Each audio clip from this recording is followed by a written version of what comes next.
Hey y'all, coming to you from the international headquarters of ScottieDTV, but I was at the 2018 SEMA Show. And if you follow the channel, you'll know that I was down and interviewed Jesse Greening with this Maverick back when it was in bare metal, talking to him about the build and how he had hoped it would go. Now, I was able to catch up with the car in SEMA, but I wasn't able to catch up with Jesse. You get one, you don't get the other. What are you going to do? But anyways, it is a cool car. I think y'all are going to like it. Let me get the camera turned around. We'll take a quick look at it. Looking back on the bare metal video, because I talked to Jesse, I don't know, a couple years ago when he was building this, a year ago when he was building this car when it was in bare metal. As predicted, it is cool.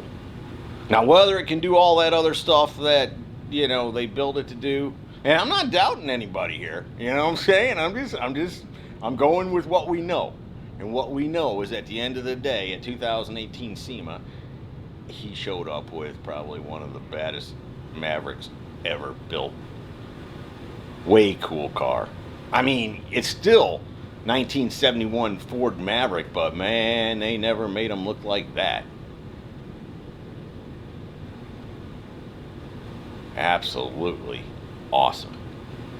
Makes you want one, doesn't it? And see, I think the Mavericks are underappreciated. You know, I think they're like the first generation Chevy 2s and Novas.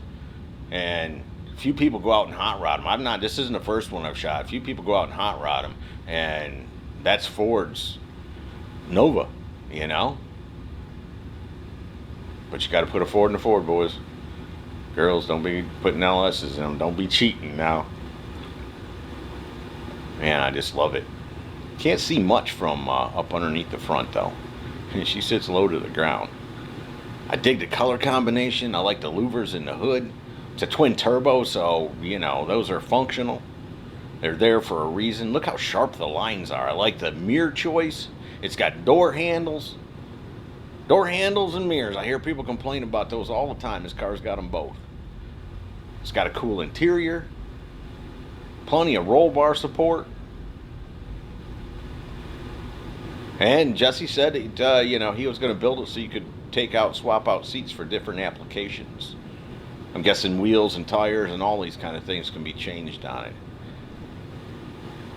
It's kind of like one of those things you used to get. I want to say Mr. Potato Head, but it's not. But it's kind of like one of those things you used to get where, you know, it comes as one transform, but you can make 4 or 5 things out of it.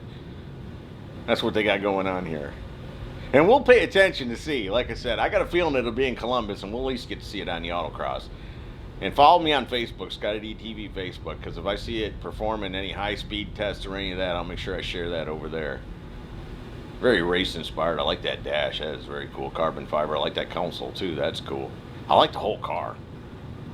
Center lock wheels. That is, you know, that is way cool. And there you go. And all Jesse would tell me in the other video, and I didn't update it, was a small block Ford, twin turbo, and they wanted to hit a number, 1,100 horse. And I'm guessing if it's sitting there, then therefore they've hit the number of 1,100 horse. Man, that is just, that's trick, man. That is way cool. And it's not just in there. Look how it's in there. Look how it's plumbed. Look how it's, you know, everything's run. Everything's in its place. It all fits. Aesthetically, it's pleasing to the eye, and yet it functions, I would guess, at a very high level. Very cool car. Nice job, bro. So there you go from the 2018 SEMA Show, a 1971 Ford Maverick. Street machine, high-speed car, autocross car. It can be anything you want it to be, baby. Hope y'all have enjoyed it. See ya!